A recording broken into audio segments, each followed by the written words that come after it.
a quarantine, or let's call it maybe an at-home edition of the Players Lounge here on the American Digital Network. And, well, we're lucky to be joined by Shane Buechele, senior quarterback of SMU. And, all right, interest of full disclosure, let me throw myself under the bus.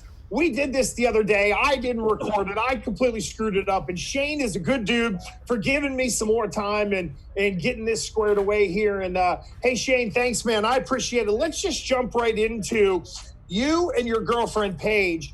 You guys raised $50,000 for COVID-19. I know you had the big, check presentation. You spent some time with the mayor of Dallas. This is your hometown. Tell me a little bit about how that grew, how it developed, and 50 grand's no joke, man.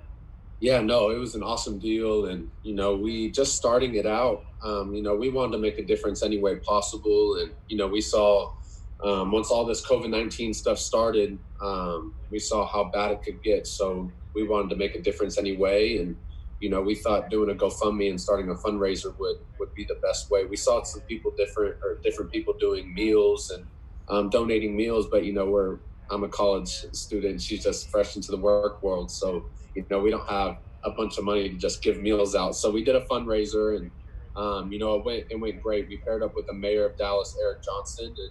And from there, we're able to help out the city of Dallas. And, a bunch of people jumped on board and donated and helped us share it. So it was a great thing, and it was an awesome opportunity for us.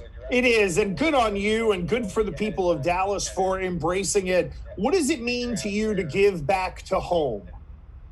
Yeah, it was great. I mean, I was away for 3 years going down to Texas, and now that I'm back, it's been nice being able to be home and see people that I grew up with and just being back home. So being able to make a difference, being home and actually being here, man, it was great, and we really enjoyed it. So tell me a little bit about the response that you got. Like, what part of it? Because when you do something like that, Shane, I think there's you never know who's going to hear it. You never know who's going to walk by and say, here, I want to donate. What was it about the whole experience that was either rewarding for you personally, or maybe you learned something about just humanity in general, doing something kind for the world? Yeah, no, we got great feedback immediately, too. It was funny just starting it at first, me and Paige, we were kind of nervous about it. We didn't know what to set the goal at. Originally, we wanted to set the goal at 20,000. And then we were like, shoot, let's do 50,000. Let's shoot big. So we ended up doing that, but we're kind of nervous seeing the kind of feedback we would get, who would donate, who wouldn't. But right away we sent it out and it exploded, and a bunch of people donated, teammates, coaches, shared the word, and then just friends all around the city donated and also shared it. So we were extremely grateful for that and extremely grateful for the feedback that we received. All right, let's go backwards a little bit here. You transferred to SMU in 2019, had a great year last year, almost 4,000 yards, 34 touchdown passes. You're playing in an offense that really fits your skill set. Coach Dykes, we know, is a great offensive mind. Walk me through your 2019 being in a new situation and performing as well as you did. Yeah, last season was a good one. I was pretty happy with it being the first one with the new group, and I got there June 1st, ready for summer workouts. So I kind of got thrown into the fire, and we started out hot. I did as much as I could, film review with a bunch of guys, and just tried to learn the offense as quickly as possible. And it's a pretty easy offense to learn. So I was thankful for that. But, just going through the season, the beginning of the season, we played Arkansas State, and you could still tell that we still had some different things to work on, but you could tell that we could be really good.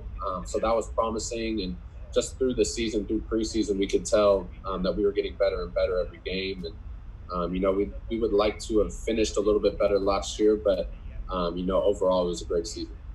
How do you finish better? And how much of that is on you to say, come on, boys, this ain't going to happen again this year?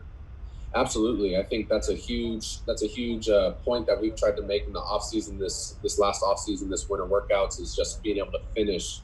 That was our big word, our big focus was finishing each workout, finishing everything that we do, so we can be a lot better this fall at finishing. And, we lost our 3 games with a couple games left in the season. And so we just got to be a lot better at taking care of our bodies, making sure we're fresh towards the end of the season, and then also our leadership group can push these guys to try to finish a lot better.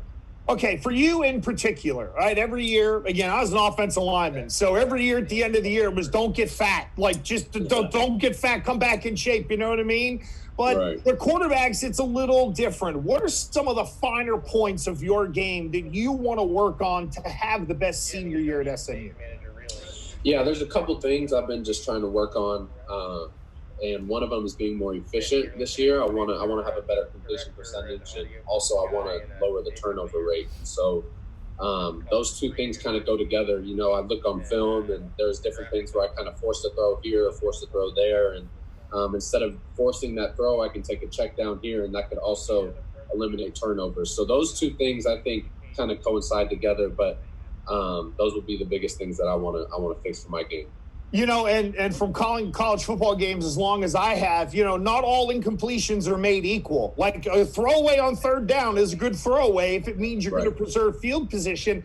A lot of little things like that, Shane, that I don't think people really think about at your position that, okay, numbers are great. However, it's really the gameplay and managing the game that truly does matter. Yeah, I think understanding just situations and understanding the game can really help you win a game, can really decide if you win or lose a game. And, you know, just like you said, the field position game is but it's really important in the game. And, you know, throwing it away and not taking a sack to take us out of field goal range could really mean if we win a game or not. So, you know, just watching film, and that's another thing, just being really good at situational football. And I think that can help your team out a lot. All right, so I want to bring it back around. I know we started with all the money that you and your girlfriend Paige raised for COVID-19 and folks in the Dallas area. Obviously, it's a big factor right now. As we sit here in the month of May, we're really in the quote-unquote hot period of it, but we know sports are starting to come back. As an athlete, what are your thoughts on, you know, we've got to balance living with this virus, but we also want to play football at the same time. Where are you at as a person who is clearly educated on reality, but man, I got to play ball? No doubt. It's definitely a tough situation. And, you know, I think our leaders in our country are doing a really good job of just understanding the situation, just as governors, presidents, mayors, everybody. I think, you know, you can kind of hear different things here and there, but, you know, it's a tough situation. Obviously, we want to get back to playing football, and we want to do everything we can to stay safe and play football, but also obviously there's precautions you have to take. You gotta wear a mask in the building. You gotta wear a mask while you're working out. So I don't know the timeline. Obviously, everything just keeps changing and everything opens up. So I don't know if that's going to bring a new wave of this whole thing. So, you know, it'll be interesting. Obviously, I want to get back to football. I'll do everything I can. I'll get in a bodysuit to make sure we're back in football. But it's just so tough right now. All right, so we know that the traditional media day in Newport, which is a great gathering, and the lobster and all that stuff. So we know that that's not happening this year. But I'm going to I'm going to start working on Commissioner Oresco right now to make sure that like lobsters are sent out so that down there in Texas, you can get a little bit of that good sweet Maine lobster. Hey, Shane, seriously, stay safe, man. Thanks for the time today. I really do appreciate it. I appreciate the reload. Good job by you and Paige. And I have a funny feeling you and I are going to be talking again for the virtual media day that'll be coming up down the road. Thank you, man. Yes, sir. Can't wait for it. I appreciate you guys.